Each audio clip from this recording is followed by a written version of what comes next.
Hello, we're live. My name is Jerry Cabazzuto from Soundpath.org. I also run the Liberation Academy.education as well as GodIsLoveTruthFreedom.com. And I am very excited to welcome our very special headliner, one of our 8 headliners for Soundpath.org, accomplished country singer and a singer-songwriter, Tatiana Moroz. Welcome. Hi, everybody. Thanks for having me. Looking forward to seeing you guys. Some people online, I guess, but some lucky people in person Labor Day weekend.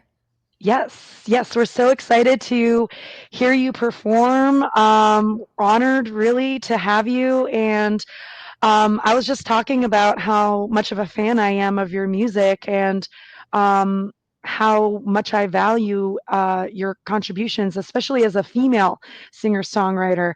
I'm sort of new to the truth and freedom movement. This is my, first major contribution to the movement with this festival. And you've been doing a lot of activism for several years. Yeah. So back in, I was always really interested in, saving the world, especially through music. Like I was very influenced by the 60s and 70s singer-songwriters. Although now when I think about like how the CIA was kind of manipulating that, I'm like, was I tricked too? um, but like, especially the anti-war thing has always really spoken to me. In 2008, I wasn't actually a Ron Paul fan as much as I was a fan of Dennis Kucinich.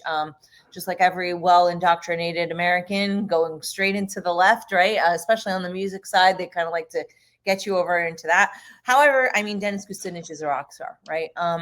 And I remember hearing about Ron Paul, but being like, all right, some of this stuff is cool, but like, how could you get rid of the EPA? Don't you care about, the polar bears and all of these things that kind of confused me. I couldn't understand why he wouldn't want universal health care. I'm like, you're a doctor. What are you doing? Do you just want us all to die? So, it was a really cool transition from Dennis Kucinich in 2008. And then in 2011, learning about the Federal Reserve, giving me some insights, learning Austrian economics. That's how I really got into libertarianism and then later really anarchy, because it's sort of like the logical conclusion. So I got very interested in Dr. Paul. I was singing for Ron Paul all around the country in 2012. And around that same time, like in August of 2012, when they, had the big walkout, that basically, for people that don't know, when Ron Paul had basically enough votes to really be a contender against Mitt Romney, even though his own party had been squishing him essentially. And so you had over 400 delegates out of the 1,200 walk out. And there was no press coverage of it whatsoever. So when that happened, I felt like that was my belief in America really died. I really was very disheartened. I thought, why would anyone participate in this rigged game, essentially? And so that's why I luckily was able to find my way into Bitcoin. So I had the BitPay guys. I had met them and I'd done some gigs and stuff. So they supported my performance down in Tampa that same weekend when I was like, forget this, I'm not doing politics anymore.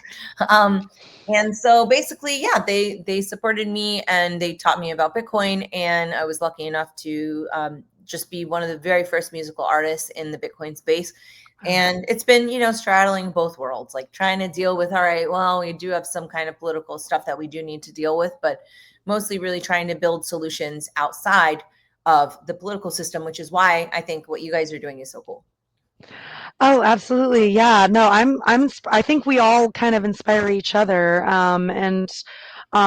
Yeah, like even though I'm sort of new to the truth and freedom movement, I'm definitely already seeing a sort of, yeah, just disappointment with humanity. I don't understand why there hasn't been more activation. And I'm hoping, this music festival, featuring musicians like you that are passionate and speaking truth and freedom lyrics, singing truth and freedom lyrics, rapping them, what have you, whatever method, whether it's presentations or music or whatever, that people start activating.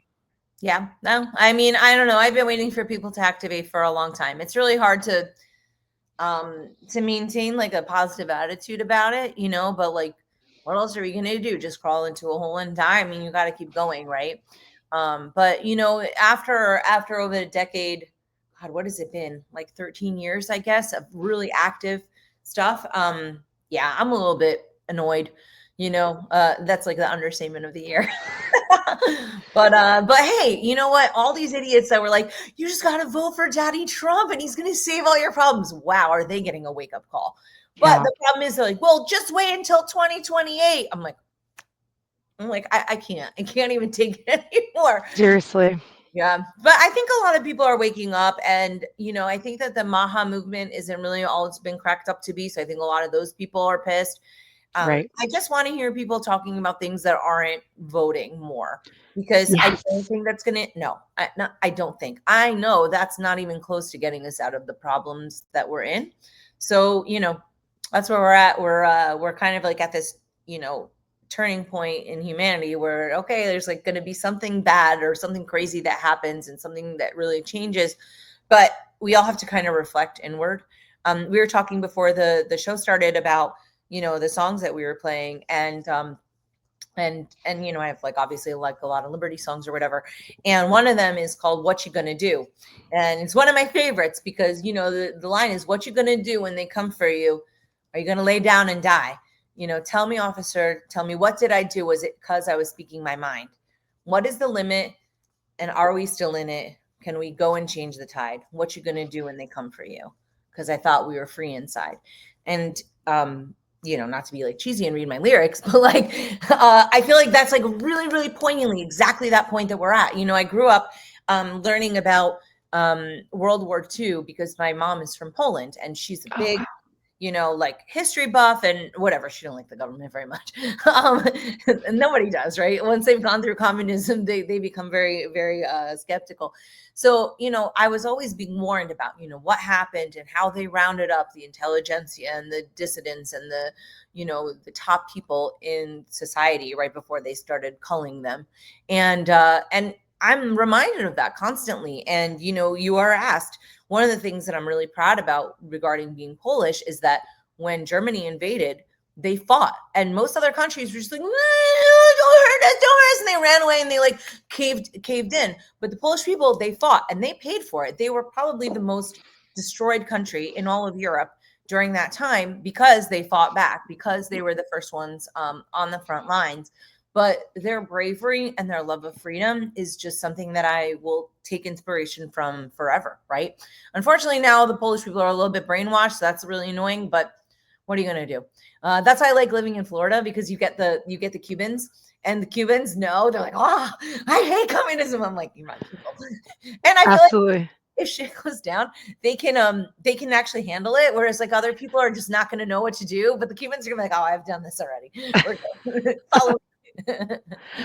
I love what you're sharing about your background, because I think a lot of us who are awakened have a sort of like intergenerational history that we're tapping into. I would say for me as a Korean American, seeing the sort of like false dialectic of the South with, supposed democracy and then, communism in the North, you see past those two sides, it's all fascism, that whole peninsula. And Yes. like you said, voting, right or left when corporations and the deep state are paying both sides, you're not really, there's no choice there.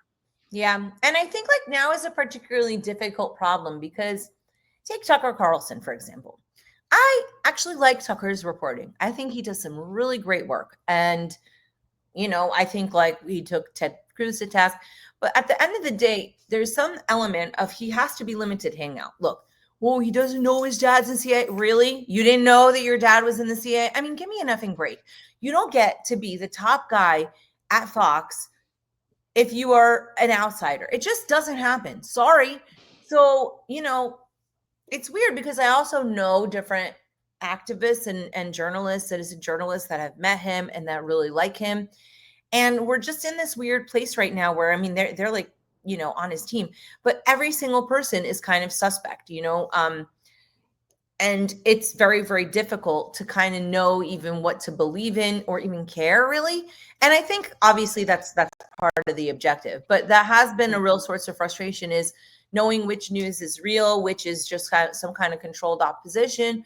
And I have a friend, Kevin McKernan. You may have heard of him. He's doing incredible work with the COVID vaccine, he found out that they had been putting foreign DNA in there. He actually has a cannabis DNA kind of sequencing thing that he does. A thing called Canamed, which is a yearly conference for medical cannabis use before it was cool. And one of the things that he said was he thinks that a lot of that is BS, like that a lot of the people aren't even controlled opposition. It's just meant to be like, who's the Fed? You're the Fed. You're the Fed. No, you're the Fed. And to just sow division. And I think that that's really been very apparent. But then you also have the sociopaths in the community, right? Like, just like how government attracts power, people who like power are sometimes sociopathic, psychopathic. That's like a lot more of that. And I think that you see that a lot in the freedom movement. And so, it's very difficult to not be bitter and not to be angry when you see people exalted for years and years, and you know that they're scumbags and you know that they're doing bad things. And everybody's like, oh, well, he didn't do anything to me. Me. I don't have the capacity to just tolerate that. So, it's very, very difficult to want to keep going. When I first joined libertarian stuff, I was all like, why are you leaving, to my female friends in the space? And they're like, oh, you'll see. I'm like, but liberty is so important. And then, there were incidents where I would like get groped or like kicked off a gig because I was telling people like that girls were getting like attacked and stuff. And they were just like, oh, like they would kick me off the tour. You see these kinds of things happening, and then you realize this is why people left, because within our own community, no one is held accountable. And that really is very upsetting, because you say you want to, I'm going to fight the government. I'm going to be, an anarchist. Really? Well, what are you going to do when somebody in your own community is getting abused, but like, oh no, because that person's cool and they've got a lot of likes on Instagram, and like, oh, I want them to speak at my event, and oh, they speak so well. Wow. These are not the people that I want to kind of collaborate with, which in a way has kind of forced me to take a step back. The same thing, well, not the same thing, but a similar thing happened on the Bitcoin side that has also been kind of annoying. Is like, I invented NFTs, or one of the people, right? So I made the first cryptocurrency in the world, right? I was so excited. This is the way that artists are going to get out from under the boot of the record labels. They're going to be able to build their own ecosystems. And then it became, like a slut fest, excuse me, but like it was, right? It's just like kind of like these like kind of like slutty little girls that want to get attention from the rich Bitcoiners, which I get it, girls like money, but that's not why I joined, right? And then all of a sudden you have these NFTs that are just kind of lame and there's no meaning behind them. I'm actually doing a really big project. I guess maybe I'll share it with you guys. Actually, maybe a little bit of announcement here and there. So I'll back it up a little bit. So back in 2013, when I joined Bitcoin, I in 2014, I created Tatiana Coin, which is the first artist cryptocurrency, right? And so I used that to fund my album, Keep the Faith. So I have 4 full albums, and this was the third one. So Keep the Faith was, very reflective of what I had learned in the liberty movement. Before that was Love and Liberty. And this was like, keep the faith. I had to keep the faith because I wanted to kill everybody. These people were scumbags. So then, I wrote the Bitcoin jingle, and I wrote the Silk Road song, and overall I had kind of gone into that. And so now people are putting music on the blockchain. So hopefully today, I guess we're going to be minting. And so we're doing all of that album, Keep the Faith, in 4 megabyte files. So like it'll be, each block will be a full high res, well, as high res as you can get with 4 megabytes file with music and stuff. And it'll be there for eternity in the Bitcoin blockchain. And one of the most important things about that for me is the opening line of my Bitcoin jingle, which everybody needs to remember. I didn't want to give any of my money to a nation based on war. And that's really what I think it all boils down to. Like when I saw Coinbase sucking up to the government and sponsoring that US Army thing, I wanted to blow my brains out. Like I was so sad. And so these are kind of the things that I think that we have within our community, these like existential struggles, because, you take David Bailey, right? David Bailey is a big freedom guy. We used to be really close. The founder of Bitcoin Magazine, owns Bitcoin Magazine and the Bitcoin conferences and stuff like that. He has like a little bit of a different philosophy. He thinks Bitcoin adoption at any cost will improve freedom all around the world, which there's something to be said for that, right? Because the more people know about it, the more their chances are of learning about it. But if it's completely suppressed, it's very difficult. But now they've gone onto this tip where they're like Bitcoin strategic reserve, and they want the government to have Bitcoin money. And first of all, they stole that money. It's civil asset forfeiture. Okay. Second of all, any taxation that they're taking up from us is theft. Third of all, anytime that they have any money, they use it to blow somebody up. Why in God's good green earth would you possibly support these scumbags?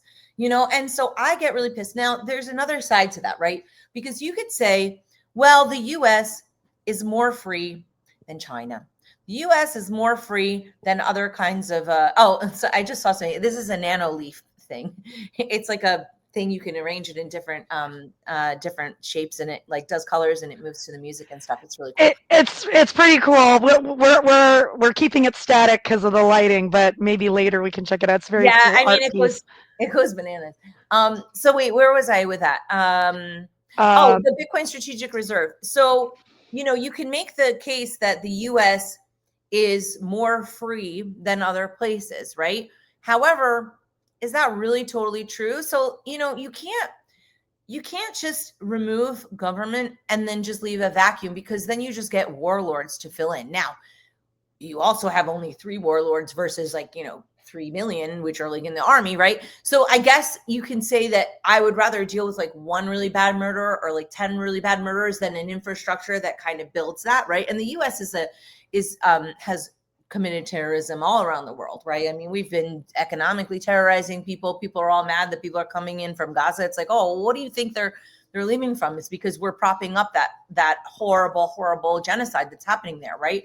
So I just, I don't really want to help the US government survive. But if the US government has these supposed guarantees, if we could get back to that, which I think is not very likely, I do think that would be better than just literally nothing. Because one of the first things that somebody said to me when I joined Liberty was that, you get rid of this politician, just another one's going to fill in, right? And you don't even know how much worse that one's going to be. So like, there's this idealistic side, there's the practical side of implementing it into our everyday lives, and then there's the infrastructure that we can't really escape and we have to kind of find a balance with.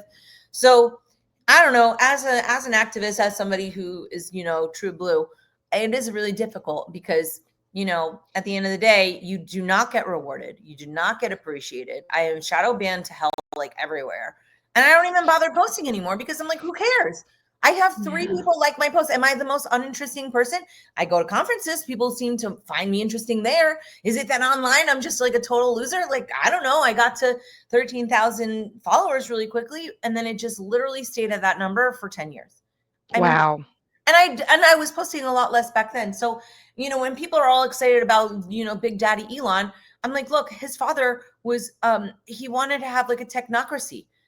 He's like a weird grandfather, I think, up in Canada. He was a total weirdo. Like, these people are not our friends. This guy Yeah. wants to put a brain chip in. Like, can we just not get excited that we have a self-driving car, which incidentally could drive you off the path if you're doing something against the government? So right now, I think we've got a lot of distractions, and I think that there's a sorrow in the soul of the people that are doing the big fight, because we feel really lonely and we feel like there's no purpose to it. So these in-person events are something I've been focusing on. So we'll have to collaborate on that here in Florida. But I just think it's really critical that we meet in person and we get that, that soul juice that you need to keep going on, because otherwise it's just pretty miserable and it's really hard to want to go forward. Wow. First of all, I fucking love your passion that you bring to the table. I Thank think you carry a sacred anger. Um, Women especially are socialized not to be angry, you. men too, but I would say women especially. And your music, your lyrics, the way you interview, you clearly have a justified anger against the evils of the military industrial complex, the government, the fiat systems. And so yeah, I'm totally in agreement with everything that you're saying about how we need to do more in-person events. Totally. That's why we're doing this, because I think what's happening that I'm seeing so far in the truth and freedom movement is that people are kind of staying behind their screens. And what was the whole pandemic about? It was firstly about depopulation, but also about social distancing. They Yeah. want us to not be apart. They want us to be apart. That means we have to come together in person all the more if that's their agenda, right? So and yeah, just like on a human level, like networking and connecting, collaborating, making music together, maybe inspiring, tours, other festivals, like the possibilities are endless. Yeah. So it just we have to start somewhere and we have to start there's no community if we're not meeting in person at Yeah. some point. Well, I saw an interesting, TikTok or whatever, basically saying that one of these kind of like BlackRock type companies is acquiring a number of different music festivals, and I'm like, oh, I wonder why, right? And like, because first of all, they need their satanic rituals, I mean, that's like top priority for them, Yeah. and they want to keep everybody drugged out, they want to keep everybody zoomed into the like this nonsense, they want to keep the soul depressed, and it's just really obvious that that's what's been going on with the music industry for a really long time. Like to me, I just had my wedding, which was really nice. Congrats. Thank you. I found my true love. But one of the things that he and I were talking about was wait, what was I gonna say? Oh, so for the wedding, I was like, I told the band, first of all, I was like not gonna get a DJ. I'm like, no, I don't want a DJ. Take your DJs. I'm not doing it. I want a full band. And so I told the band, I'm like, if you give me anything after the year 2000, I'm gonna flip. I'm like, I don't want John Legend. I don't want Adele. I don't want like a Mimi, Cheech, whatever the hell. Anybody after Britney Spears is dead to me. With the exception of Coldplay, fine, I'll let them slide because the first album was pretty good and like whatever. First two albums were really good. After that was just like all trash. But otherwise, I mean, listen, you've got like Sarah Bareilles, you've got like three artists that have come out. Macklemore's good. Since Britney Spears hit the scene, like I think that just was the most vulgar, disgusting creation of all time, and then everything has just been downhill ever since.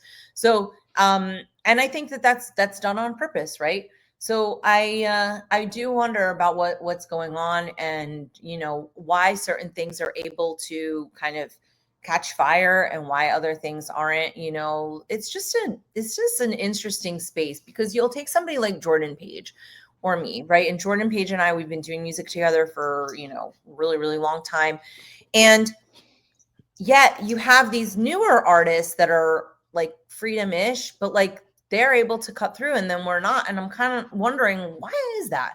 And I think that a lot of times something that I have noticed is that, not in all cases, but sometimes they have more of like a vicious message that's like a little bit less, I guess, like God-based, right? It's like a little bit more Mm. angry. But I don't know. I mean, basically we're here speculating constantly, and then you have your own ego that's at play. Like, am I just not that interesting? Am I just not that good? Or is it that what I'm doing is just too hot for TV?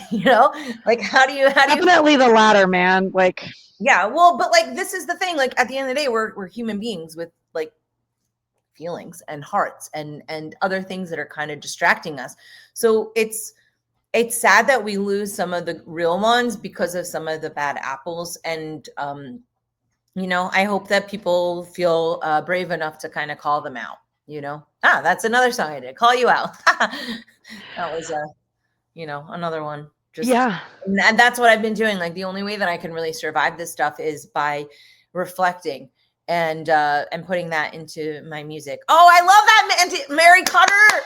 Yes, I love her. I just saw her for the first time on Instagram or whatever it was, and I thought she was lovely. I really liked her. And I thought her voice was good, and I really liked her message. And I was like, oh, this is my new friend. So hopefully maybe one day I'll get to do a show with her or something, because she seemed really cool. I literally just discovered her a couple days ago with the Prescription song. If people haven't heard it, go check her out. Mary Cutter. So Yeah. Maybe we can have you both next year together for Soundpath when we're bigger and better. I like that. I'm happy to collab in all ways. So that'll be really good. And also it'll be just really good to be in Pennsylvania, because there's just so many cool people in Pennsylvania. One of my favorite, I call this the best day ever. Well, no, there were two days that were the best day ever, I guess. But one of the best days ever was being in Philly. It was pouring rain, and I played for over 4,000 people in front of the Liberty Bell. And it Wow. was so cool because, it's the biggest crowd I had ever played for. And I went up there and I thought I was going to be nervous. And I looked out and I was like, this is awesome. And I wasn't scared at all. Because, when you saw these people just standing there bravely in the rain, I mean, I could like cry just thinking about it. It was so moving, and they were just so brave and so hopeful. You know what I mean? When I think of what people went through with Donald Trump, I want to vomit. All those people, they thought that they were a part of something. And there were a lot of really good elements in terms of the intentions of some of the community. And the promises were really good. The only decent thing that loser did was he freed Ross. But ever since then, it's just been, trust the plan, trust the plan. And then, I just don't understand the justifications for so many things. And I just feel like, I don't know, maybe he's the Antichrist. Either way, I don't really trust that he wasn't planted in some fashion. I mean, who even knows the whole thing? And that's why it's just annoying because, it's like you're screaming out into the void. No one hears what you're saying. And that's why like something like what I'm going to do with my Ordinal project, I think is quite cool, because if anybody ever looks back over the Bitcoin blockchain, they're going to be like, wow, this chick put all these songs on and what are they about? And they're going to be getting like a real freedom message. And I think that we really need to get back to that. And, there's the question, like, am I spamming the blockchain? Well, guess what? I don't care anymore. I literally don't care about spamming the blockchain because we're using Bitcoin to fund wars now and everybody's cheering for that. So if I'm like, why is everybody giving me guff about it? Not that anybody has, but it was a consideration, right?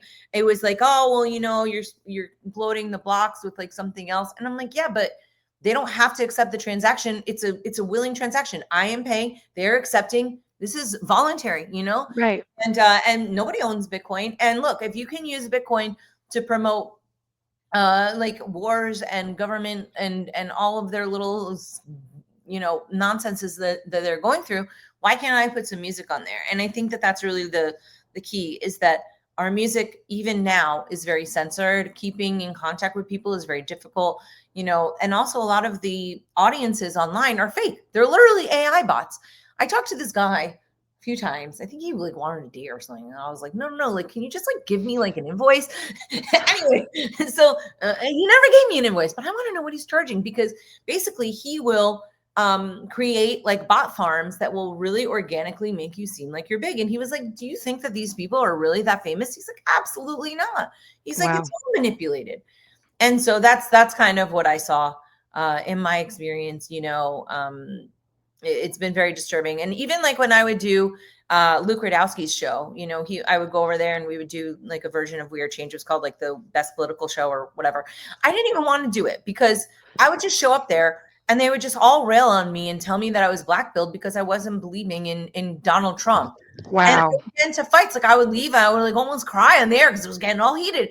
And I was just getting beaten by all of these idiots that are like, ugh. I want to know where my apology is. I would like to know why our big freedom leader, Luke Radowski, he's so great. Like, why isn't he acknowledging the fact that he got duped? Why was he promoting that nonsense? I get it. We were all hopeful, but like when they were telling me they were going to get rid of the IRS, I'm like, are you effing kidding me? Like, did someone drop you on your head? I mean, come on. They're never getting rid of that. But this is why I'm so angry about it, because people are just being idiots. And we have really important things to think about right now.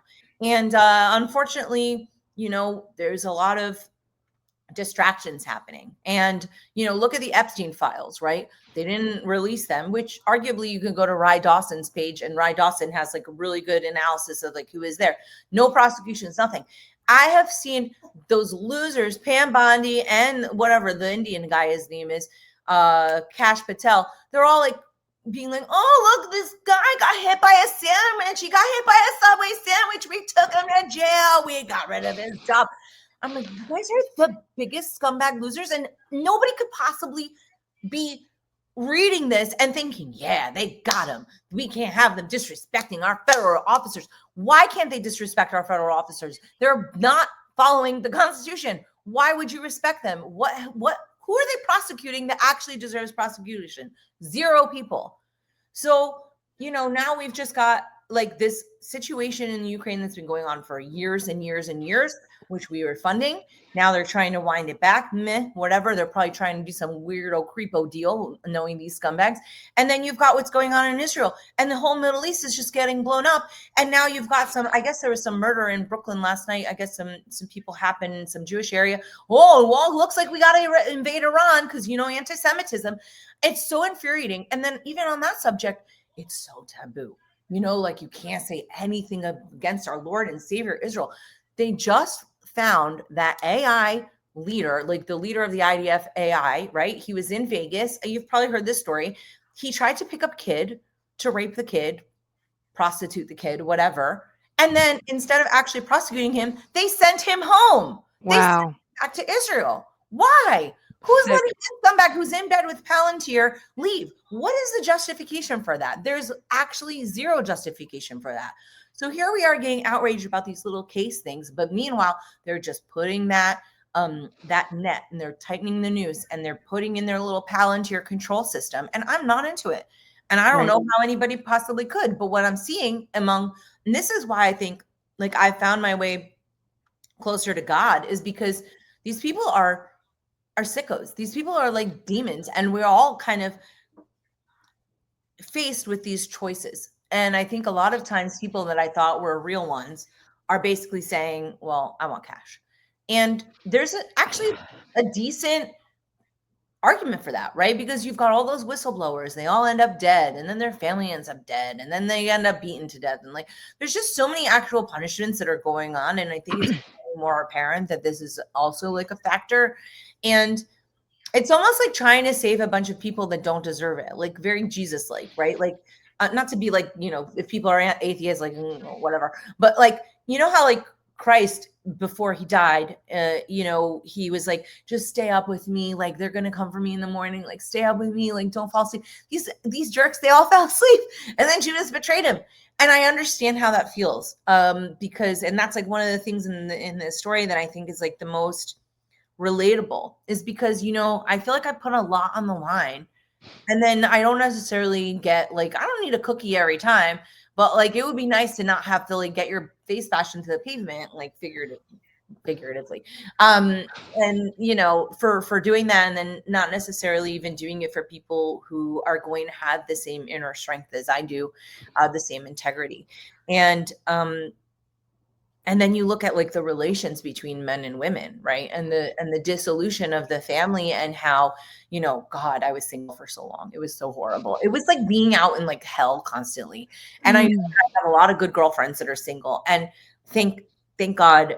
I thank God like 100 million times a day for my sweet husband, because he took me out of that torture zone, and he taught me really what love is. Like, he's such a kind and wonderful person.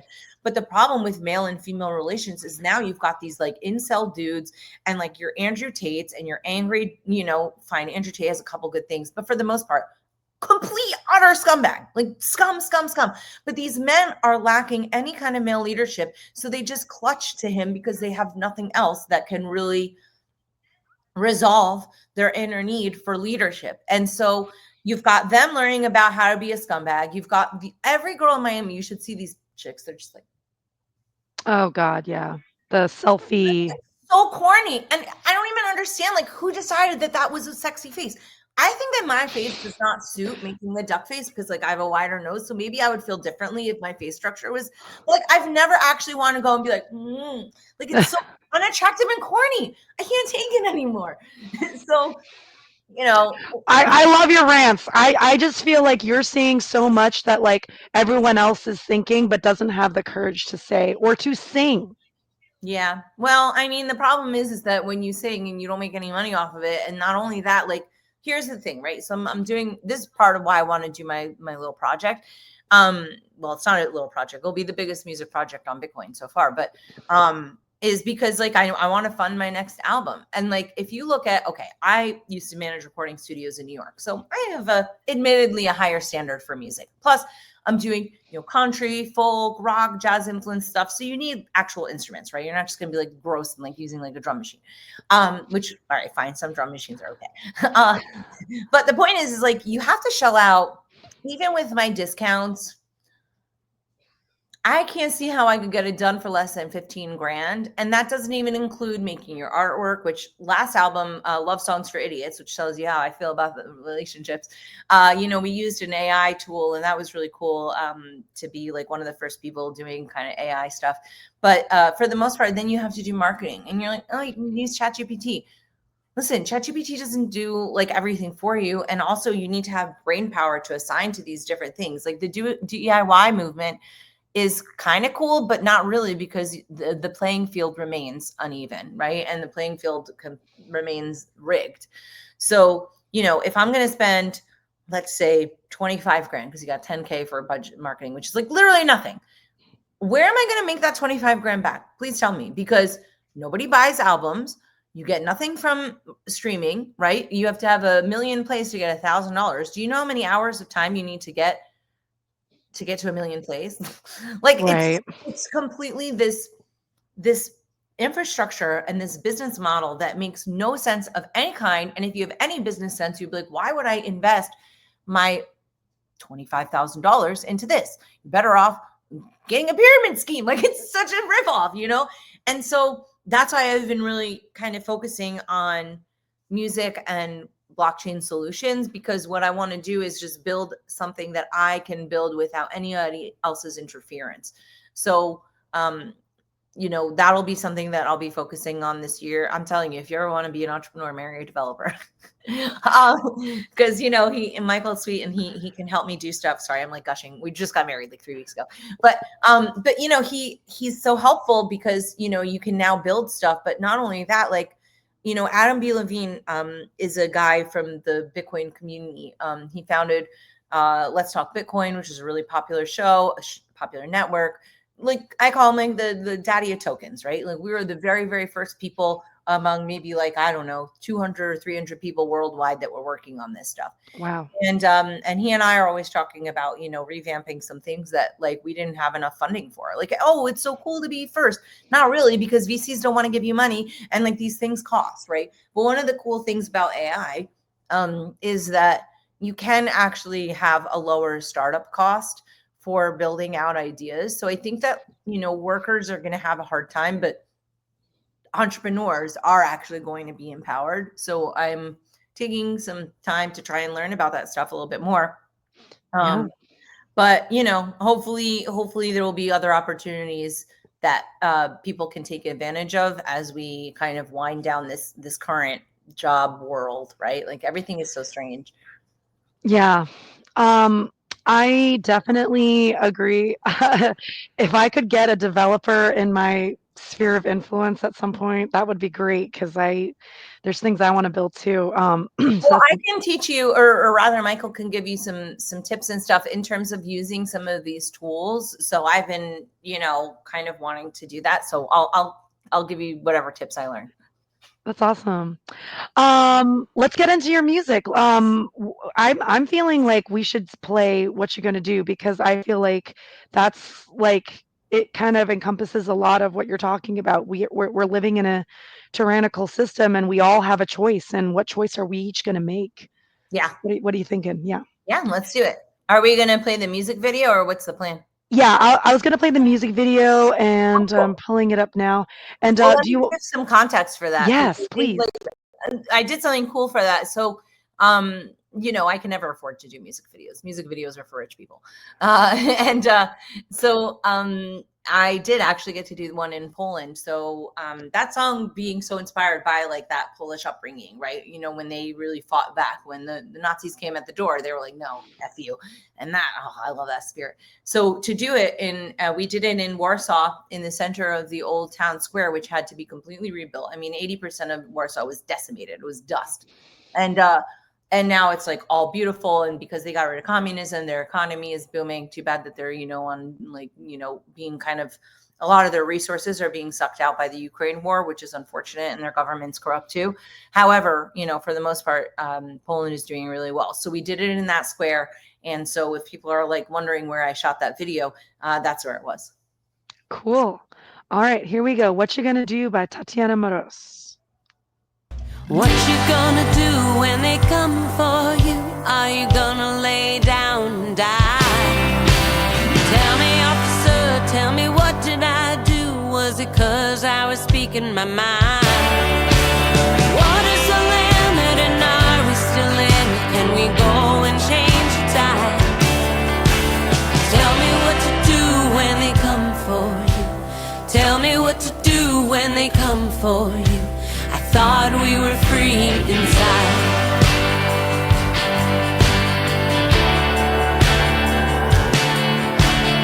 Are you gonna wait? Will you be prepared when they set the world on fire? Did you learn the truth? I know that you're scared, 'cause who would wanna fight for a lie? What is the limit and are we still in it? Can we go and change the tide? Tell me what to do when they come for you. Tell me what to do when they come for you. I thought we were free inside.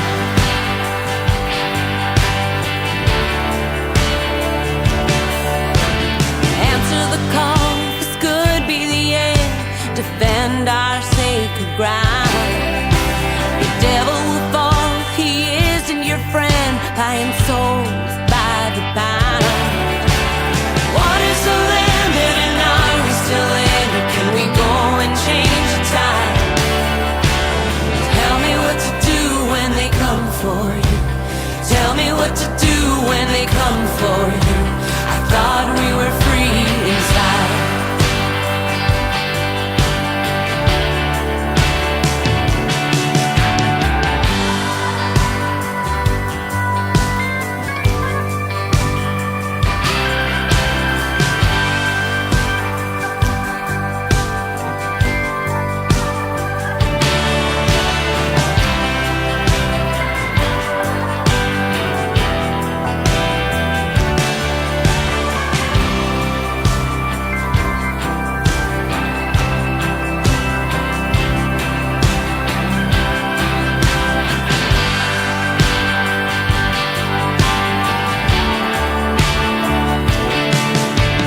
Give me your hand, together we stand. We'll fight side by side.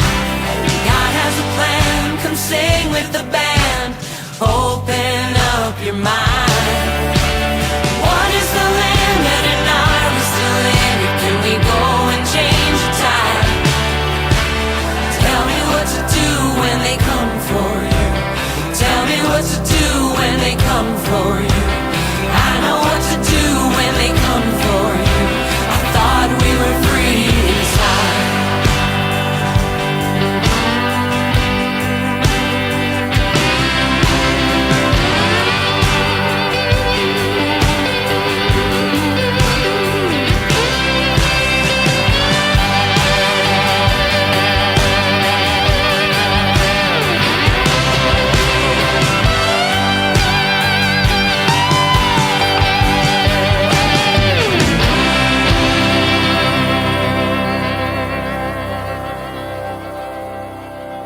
I love that video. It was so fun to do that. Yeah, I love this song so much. I typed in the chat, "We are the American Revolution today," because I feel that original revolutionary spirit in this song. Thank you. That's cool. Back, yeah, back then, people actually cared about fighting tyranny, and we need to reignite that original fire that this country was supposedly founded on. Yeah. And I think it's very symbolic for us to have this concert in the Valley Forge area. I'm from Massachusetts, where the American Revolution started. Like, this was all meant to happen.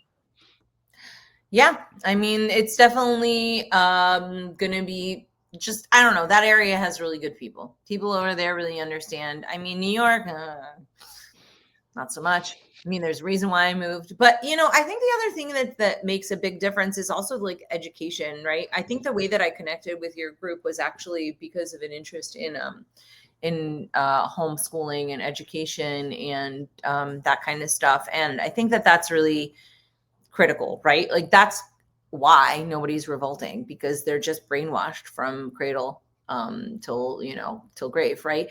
And so you give your kids to the state, they're going to create good little automatons. So unfortunately, I think that that's what we're kind of up against, and that's going to be really tricky to fight against. However, I do think that, we've got a lot of people, woke up from COVID.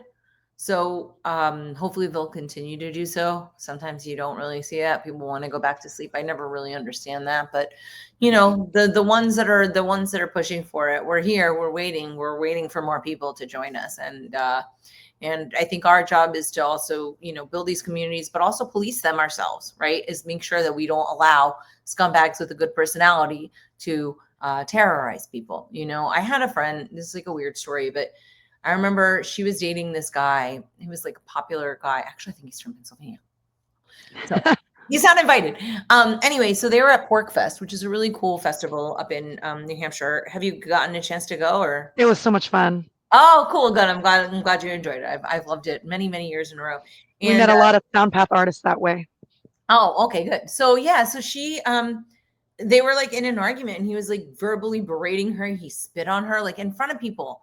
And I mean, if you met this girl, you would never in a million years think this is a girl that deserves to be in a fight with anybody. I mean, she's like a Wow. mom of five. She's like a sweetie pie, like an angel among people. And you know what happened? Only one guy out of all those guys came to her defense. I wish I remembered who it was because I don't want to attribute it to somebody who it wasn't. But only one guy out of all those guys came to help her. Look, like I get not wanting to get involved in the domestic disturbance, but like if a guy is spitting on a girl and you don't feel like you need to step in, you need to look in the mirror and decide if you're a real man, because in my mind, you're not. And if we don't have strong men to protect us, then you get women that are all whacked out because we're like, oh, we got to do it all. I got to be like boss babe and I got to fight him. And I get it. Like, I'm a dominant woman. I like to be like leadership stuff, whatever. But at the end of the day, like we need our masculine men to be masculine and to protect and to, like it's not like libertine, it's libertarian, or you know what I'm saying? It's not just like carte blanche to do whatever you want and be a scumbag. We have to police our own people because the decent people are not going to come and they're not going to stay. And that's what I've been seeing over and over again, year after year. And honestly, I consider myself among them. Like there's a lot of times where I just don't care. I'm like, F it, let these people burn, because they're just like, I am just angry. I can't help it. Like, how could I not be? I don't want to be a bitter person, right? I don't want to be frustrated. And also, like, you're not really supposed to judge everybody around you because, that's God's job, whatever. But at the same time, come on. If you can't tell that these people are scumbags and it's bad to steal, like, how are you going to create a society that people are going to believe in? How can you argue for anarchy and self-governance if there is no self-governance in these communities? Like, where are you supposed to get that from? So I think, like, if you look at, are you familiar with Carrie Wedler at all?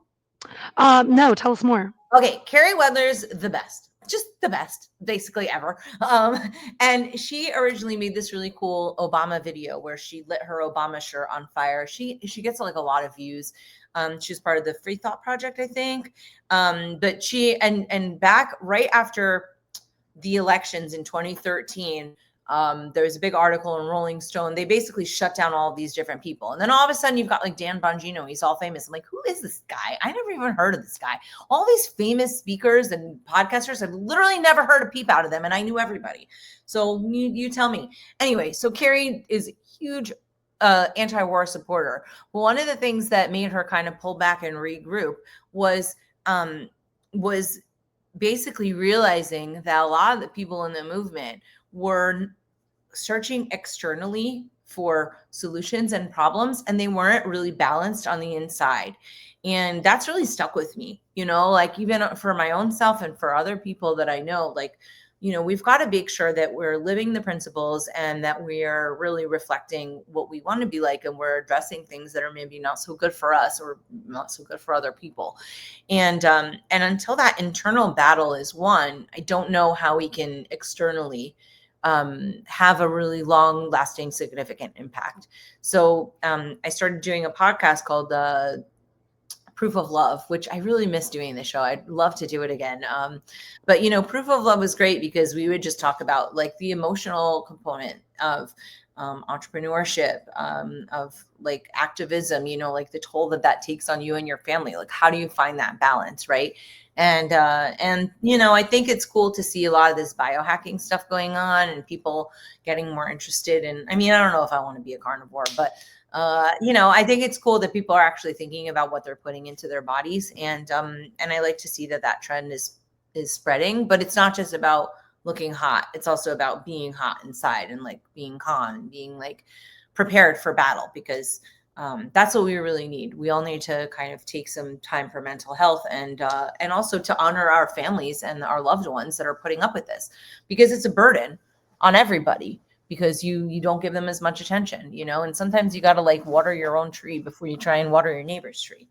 So, you know, we're definitely at a crossroads, and hoping that we'll come out on the other side in the way that we should, because it's definitely scary, you know. Yeah, I am sharing a link because I'm derobing the Black Robe Society in Pinellas County, Florida. I'm involved in a child custody case. I'm nodding to everything that you're saying because my activism and belief in the value of homeschooling has been under attack, and I'm naming names in at the Canarcaris Inn.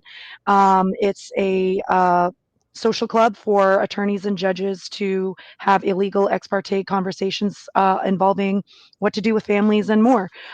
So I named the judge that is involved in my case, who's a member of that founding member. The attorneys involved are also members of this cult, and we're saying no to tyranny in the micro and the macro. Yeah, Um, true. You got to push back even on those small levels, because sometimes that affects you a lot more.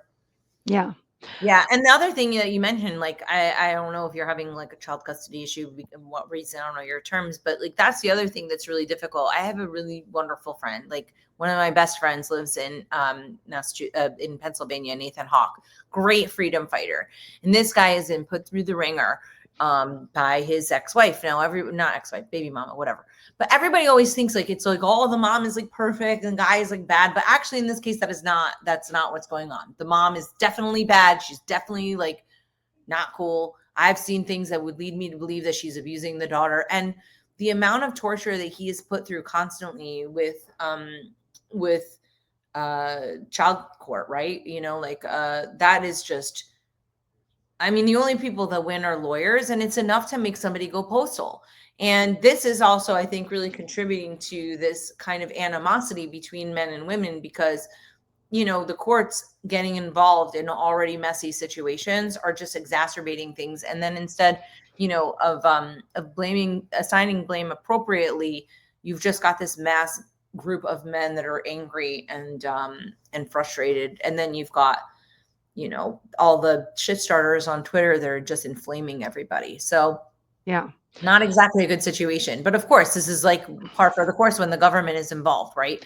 So this is exactly. why people are like, what, you don't want government roads? And it's like, are you guys happy with what's happening? Because they're destroying families Yeah, constantly. Not to mention the CPS, like you know, child whatever scandals that they're involved in, right? I mean, they're with child basically, sex trafficking. Yeah, absolutely, and they are the biggest traffickers. So yeah. all I could do is write a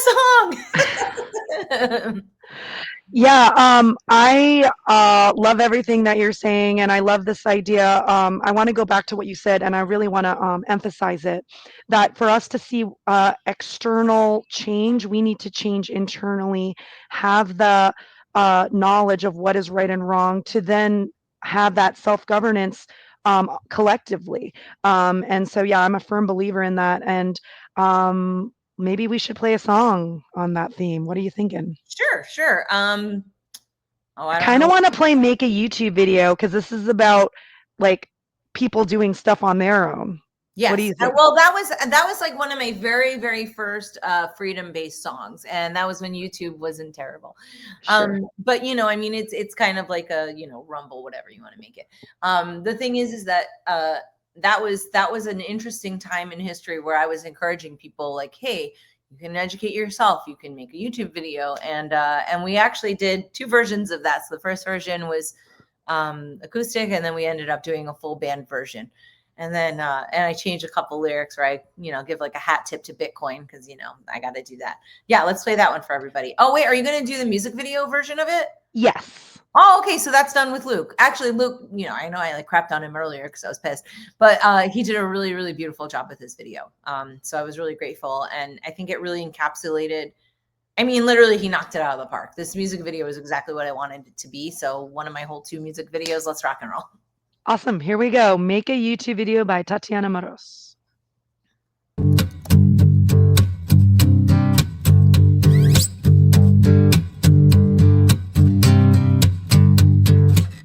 Who are these monsters inside my head?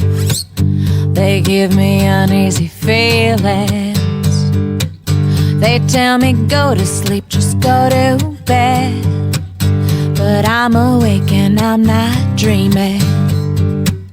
What can I do to make a change?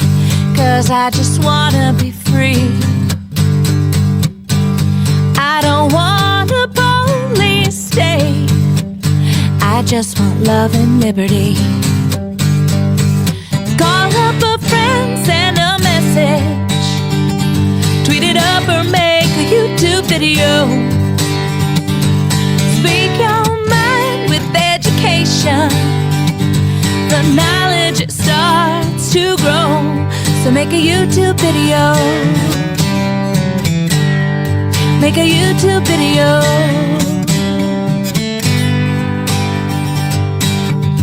We all know about corruption, and we have started to descend. The banks, the Fed, assassination, but you can't kill 99%. What can we do to make a change? 'Cause we just wanna be free. We don't want this police state. We just want love and liberty. Call up a friend, send a message. Tweet it up or make a YouTube video. Speak your mind with education. The knowledge will start to grow. So make a YouTube video. Make a YouTube video.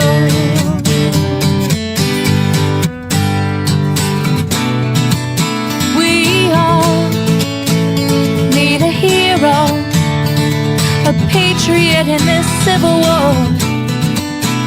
Won't find him on the TV or on the radio.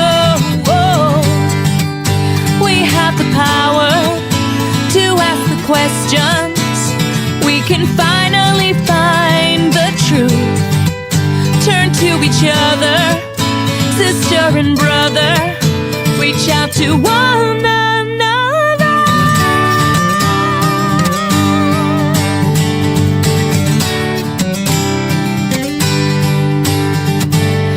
Call up a friend, send a message. Tweet it up or make a YouTube video. Speak your mind with education. The knowledge it starts to grow. So make a YouTube video. Make a YouTube video. Make a YouTube video. Make a YouTube video.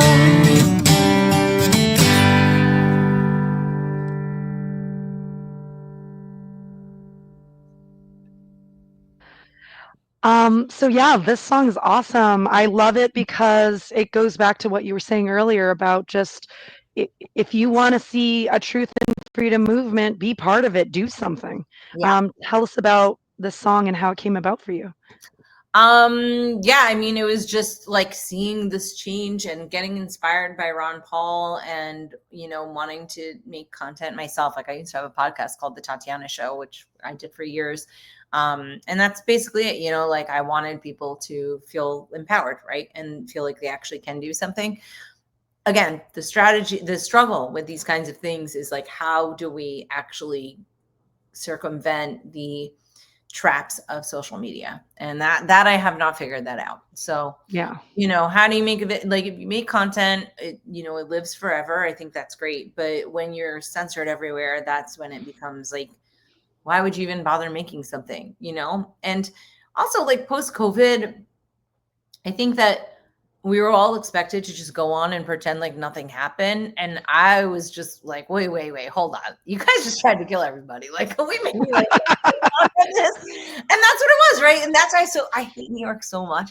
Look, I'll go back there because I will admit they have great food and I have some friends there still. But man, oh man, what a bunch of losers. They all just capitulated. I mean, I thought the New Yorkers were supposed to be tough. These are the most pathetic little weenies I've ever seen, because they just were like, show me your papers. Yes, sir. Like, no problem. Put on your little patch or whatever. I mean, are you people just crazy?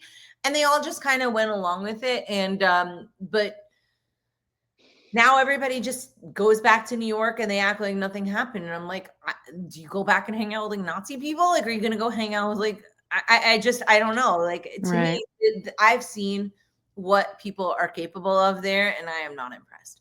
So, it's a very corrupt state. And now we just have this kind of weird zone. And, I'm on X sometimes scrolling, which I really shouldn't bother because it just makes me mad. But, they're talking about this whole Mandela effect. What do you think of that? Have you ever thought about the Mandela effect? Do you know what it is? I think I understand it, but I've heard the term used, but I would like to know the actual definition. So So the Mandela effect is this thing. Okay, so you know how like there's CERN in Switzerland, and it's super sketchy, and like it's like built at the portal of hell and stuff, and they're like, oh, we're just trying to contact demons, no big, and everybody's just like, can you maybe not try to break the universe? And they're like, no, we're good. We got funding for this. It's totally fine. Trust me, I'm a scientist. And so they're basically trying to like break atoms and like to become God and do all this weird stuff. And so there's a theory that that the reason why people are experiencing the Mandela effect is because they kind of broke things and we went into a different dimension. And I mean, that's a little heavy. I'm not sure if I'm fully ready to subscribe to that, but there is this sort of feeling of like things are not real. So with the Mandela effect, just to be clear for people that are not familiar, it's like when, when you would think of like Sex and the City or Sex in the City, and it was actually like sex, like it turns out it was Sex in the City, but everybody remembers it as Sex and the City. And then, or like the Berenstein Bears or like the Bernstein Bears or some like weird thing. There are these little things like the Fruit of the Loom icon. Some people said it had a cornucopia, and some people like, no, it never had a cornucopia. Or like the movie Shazam with Sinbad that some people distinctly remember, and then like the internet says has never happened. There are all these weird little things. And so I don't know, maybe that's what's happening, because I just feel like nothing is real post COVID, and that I think is based in reality, in that people just pretended that nothing happened, right? And now you have even more control over the internet, and so that's like a factor. But there's also this feeling of like lack of connection with life now, and I was like, I don't know, is it because I was just in a deep depression and I just feel numb? But there's this sort of kind of feeling where you don't feel like what you're seeing is even real, and there's so many things happening and you're just like, wait. And I mean, look at just like a small example. Look at like all the alien sightings, right? People are like, whatever, it's just like another spaceship. Ugh. Like, I don't know if those are spaceships or if they're like military planes or whatever, but like nobody even notices. Nobody cares. They're just like, whatever. I know. So we're in such a strange period of time where I think that the struggle is really to find the strength within ourselves versus doing the fight externally as much, even though that's like a factor, and that's why, like, all right, I'll go to church and stuff, and like, I'm not gonna lie, sometimes I'm bored in church, and sometimes I don't necessarily agree with everything, but at the end of the day, I'll stick with those people over the freaking, death cabal any day of the week. You know what I mean? I don't want to hang out with the people that snack on little baby toes. That's not my kind of crew. And if these people are showing me that the devil is real, then I'm sure as hell I'm not going to believe in the devil. I'm going to be on the team God. So, while you may have some challenges with different religious institutions, which I completely agree with, and I don't like that they kind of subjugate people for obedience, at the end of the day, like, I'd rather hang out with the people that believe in God and believe in good. over the, the Death Eaters, right? And that's like where we're at, right? We've got these kind of demon people, and then we've got the NPCs, and then we've got the remnant that are fighting for the future of humanity. And I count you among that, and I'm sure that there's going to be a lot of people. And it's really cool that you guys are focusing on the music, because I think the music is really important. And that's why they try and squish it. They don't like that. They're like, no, no, no. Shh. Let's give you some Cardi B. Let's do like the fart or whatever the latest song is. You know what I mean? You've got like these Disney produced creepo artists that like become like nudists. Like they're like all like whores. Like they're like up to 16 and then they like whore them out. Like, it's just terrible. Yeah, we were my partner St. John and I were just talking about the evolution of Miley Cyrus, for example, where like You she guys, was like introduced as Hannah Montana, and then like overnight, the MK Ultra sex programming kicked in, you Mhm. know? She got cool for a minute and then she got lame again. I feel like her face surgery made her weird. Of all of those little teeny pop artists, I find her to be the most interesting because I actually think she's really talented. Whereas the other ones, I'm not impressed. Like I feel Yeah. something when she sings. When Lady Gaga sings, I feel nothing. Like I think she's a technically good singer, but I feel nothing. Like I don't know what it is about her, but I'm just like, no, I'm not getting that energy out of her. I don't even get that necessarily from Miley, but like Miley did that really cool Black Mirror episode. Did you see that? No. Oh my God, it's like the best Black Mirror episode. You have to watch it. Yeah, Okay. check it out. And she kind of pokes fun at like her situation. I think, like if you look at her, she basically went crazy. She started being like super hoey. Then she got like kind of cool, and then she got weird again, I think. So I don't know. I mean, these artists are all like a fake thing, right? Like, it's all like an illusion. But Yeah.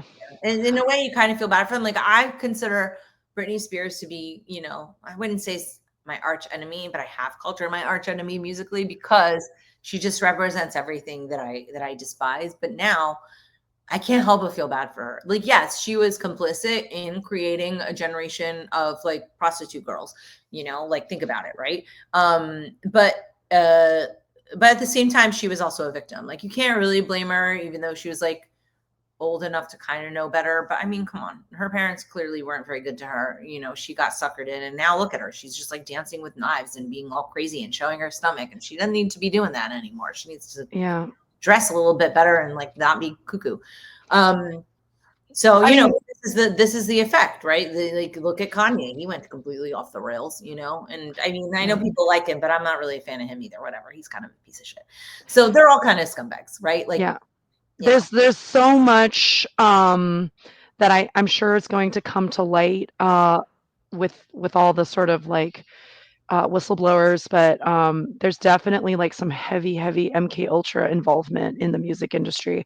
And going back to what you said about, how are we going to sort of get eyes on musicians like you and the work that you're doing and all our other festival artists, it's really up to us as an audience to create these festivals, to find these artists, to check out their work, to check out their podcasts that they do also, and to share and like and subscribe. Everyone's waiting for the truth and freedom movement to come. We are the answers. We are our own cavalry in this. yeah. So like, subscribe, share, comment, whatever. I think really the real problem is that I'm going to point out is the lack of funding, because that's the thing. Like you'll see Josh Sigurdson, and he's always begging for money for Wham, right? He's got World Alternative Media, and he's been doing this for such a long time, and he's always begging for cash. And I know that people like kind of like are like, why are you complaining? But it's like literally these things cost money, and you do not get opportunities. Think about it. Like, do you think that I get any opportunities from the normal music industry? Are you kidding me? Even if they like me, as soon as they see my stuff, they're like, like they can't handle it. They're like, free thought, shut down. Like they can't handle it at all. So, we already face this ostracization from those communities that like naturally we should be fitting into. And then we make that sacrifice to go into these groups, and then like we can't afford to do things. I'm not like trying to cry like, yeah, I could get a job, and like I'm not like the example for this specifically, but these things actually take time and they take effort. When Derek puts together his things and when he does his reports and stuff, like he needs to pay for his rent. He needs to buy a car. He needs to like take his girlfriend out for like dinner once in a while. He needs healthcare. And And the problem is that like liking and subscribing are important, but even people who have these large audiences, they're censored within their own audiences, which is why I made Tatiana Coin, because I had all these fans on Twitter, on Facebook, and those a-holes kept trying to charge me money to reach my own fans, and I was really angry. So these are kinds of like struggles that happen. And so I think when I'm making like an artist coin kind of thing, like Tatiana Coin, I see somebody shared that there. Like those are ways that you can support your artists, like liking and sharing and subscribing and telling people. These are all important components. But at the end of the day, like mama needs to eat, daddy needs to eat. Like we can't just, do these things without having that. And, think about it. Like a lot of these alternative media people are all sponsored by who? Sketchy people, right? And Right. they're able to thrive because they actually have budgets. And it would be nice if we had some kind of like a grant program or something set up for freedom-minded artists and creatives, because that's one factor that really is something to consider, is that like it costs money to do this stuff. So that's why I'm learning AI stuff, so I can get like a free slave, like my little computer slave. Sometimes I don't say thank you, and I remember Terminator 2, and I'm like, oh, I need to be nice to these machines in case they rise up. I'll be like, remember when I said thanks and please don't kill me? So yeah, that's kind of That's where so we're at. funny. You're hilarious. I kind of feel like you should consider stand-up comedy. I mean, like, you're just really I mean, it's really cool to like get to know you as in this interview, because it's like um you speak truth, you're funny, and you're real. Like it makes me love your music all the more. Oh, well, thank you. I do like cracking jokes, because otherwise like we'd just be sitting here crying, because think about how depressing Right. it is. But you know what? I will bring you a real comedian to the event. I'll call it Mike Salvi. He should make a little appearance. Do you know Mike or no? No, but yeah, feel free to bring him. Well, That sounds he's awesome. like a Liberty, like Bitcoin comedian kind of guy. So Okay. and he actually organized that first Ron Paul thing that I went to in Philly. He got me that gig, and he actually got me paid. What's up, Mike? Thank you. Cool. It was really nice as a musician, but even if you're like a regular musician, you also don't make money. That's the other challenge, right? Like, so I have a friend, he's a Grammy Award winning producer, engineer, amazing musician. He goes on these tours with these artists, and he lives in LA. I'm like, oh, that must be so cool. I'm like, how are these bitches getting this money for this tour? I'm like, how much are you making on the tour? Like, I want her to know, right? You know what he told me? Even though this chick, she seems so like fancy and like she's got it all. And I'm like, oh man, I wish I could music videos too. Like she actually ended up not having any money at all. Like she's got like some rich daddy or like, boyfriend or whatever paying for her stuff.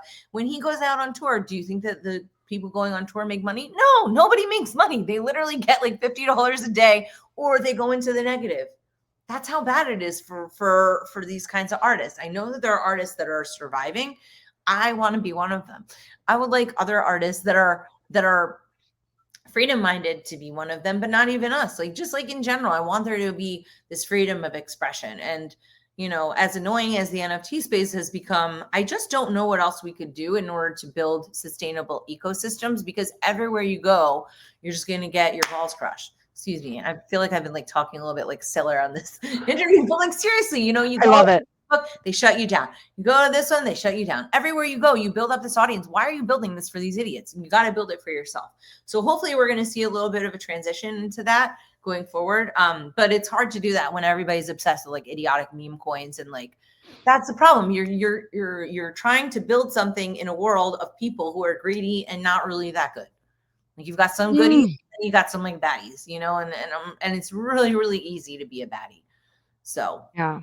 we all are kind of trying to push forward and make it. But if you're rich and you like have like a good job, like consider donating to one of your favorite artists or like content creators. Like not me. I mean, you can, I accept, but yeah, like I just know a lot of people that have been having a hard time sustaining, and and like that's why it's weird when you see people like Dan Bongino and all those weirdos getting famous. You're like, well, what are they doing that is allowing them to get like to get this momentum? And then you have other people that are saying relatively similar messages, and they are unable to get that momentum. What is that based on? So I'd like to know. Yeah, I definitely resonate with everything that you're saying, and as a festival, we're struggling too, because Oh, I'm sure. Oh, it's so hard to get sponsors and stuff like that. Like, how yeah, do you even put it on? It's just all volunteer stuff. And yep, then, yeah, actually, that's a really good point because I also organize conferences. I did one last year called the Counterparty here in Miami. It was kind of about counterparty the protocol, but also like countering the political parties. Because if I heard one more person tell me about how Daddy Trump is going to save us all, I'm going to blow my brains out. So, like, I'm thinking about doing it again. And I'm like, oh God, do I really want to work for free for 4 months? And then like have to like be stressed out and argue with people and like it's really really rough. And I'm laughing because you're basically describing my experience. Keep going. yeah, no, it's true, right? Like you're basically like working for free, and then you have the stress of like are people gonna come? Is it gonna work out? Blah blah blah. So we've got to continue to support these smaller events. It's not always about like Bitcoin 2025, 26, like oh JD Vance is coming, can't wait. Like ew, gross, yuck. No, get it back to the roots, and there are actually a lot of really cool events around the world. So I'm grateful to all the different event organizers that are willing to like put in that work, you and your team included. Because the in-person, you can't be in person. Yep, yep. Should we play one more song before we? What are you feeling or thinking? What are my options? We have the Bitcoin song, Silk Road, Never Give Up, Masters of War. Well, I will say Masters of War is one of my favorite recordings I ever did.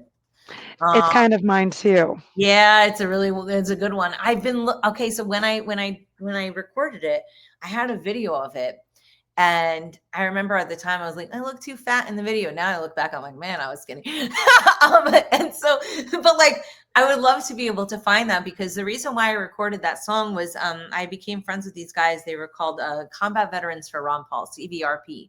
And they would write me and they'd say, listen, when we were back in the in the barracks or whatever, like we wouldn't have music, we wouldn't have like these outlets, and we would listen to these musicians. Can you please cover? I did Knocking on Heaven's Door and Masters of War for them, and Masters of War just came out like magic. We were really, really pleased with that. So yeah, I guess let's stick with that. Sure. Awesome. All right. Great. So here is Masters of War performed by Tatiana Moroz.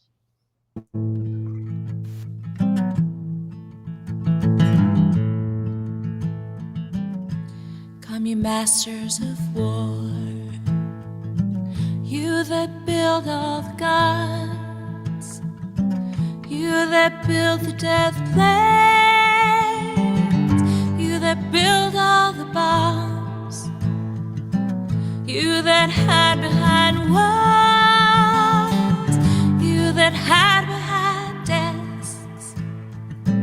I just want you to know I can see through your mask. You that never done nothing but built to destroy. You play with my world like it's your little toy. You put a gun in his hand and you hide from his eyes, and you turn and run farther when the fast bullets fly. Like Judas of old, you lie and deceive. A world war can be won, you want me to believe, but I see through your eyes, and I see through your brain, like I see through the water that runs down my drain. You fasten all the triggers for the others to fire. Then you sit back and watch when the death count gets higher. You hide in your mansion as young people's blood flows out of their bodies and is buried in the mud. You've thrown the worst fear that can never be heard.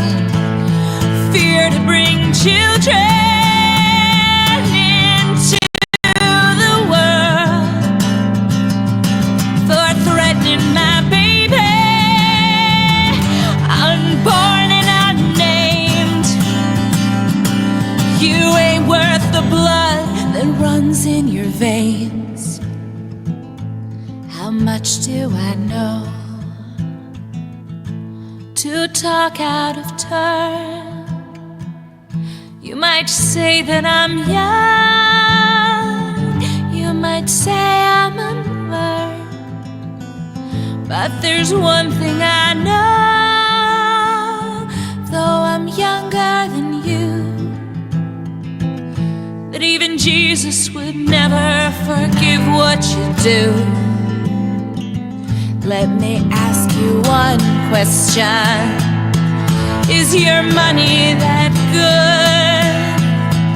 Will it buy you forgiveness? Do you think that it could? And I think you will find when your death takes its toll, all the money you made will never buy back your soul. And I hope that you die, and your death will come soon. I will follow your casket on a pale afternoon, and I'll watch while you're lowered down into your deathbed, and I'll stand over your grave till I'm sure that you're dead.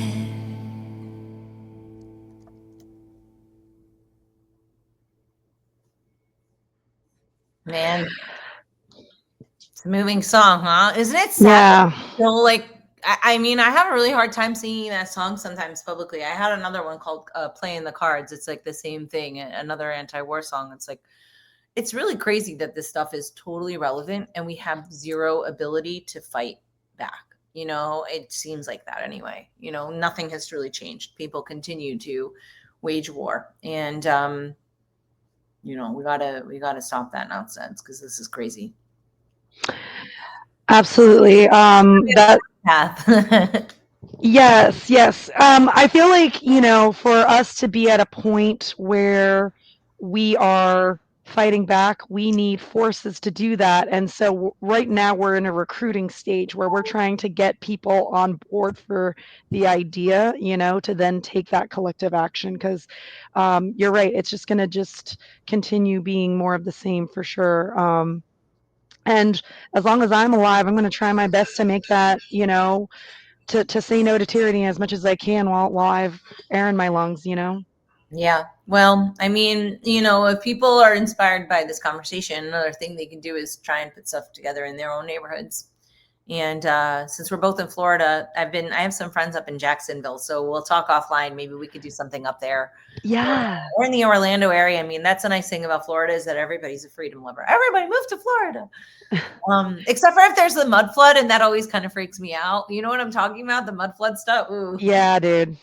Yeah, that stuff is like full on coming out now. I remember when I heard about it a couple of years ago, it really resonated with me. I'm like, this is the truth. And I don't know if I was just like, woo, like in the mood or something, but I really, when my friend told me about it, I was like, wow, this is true.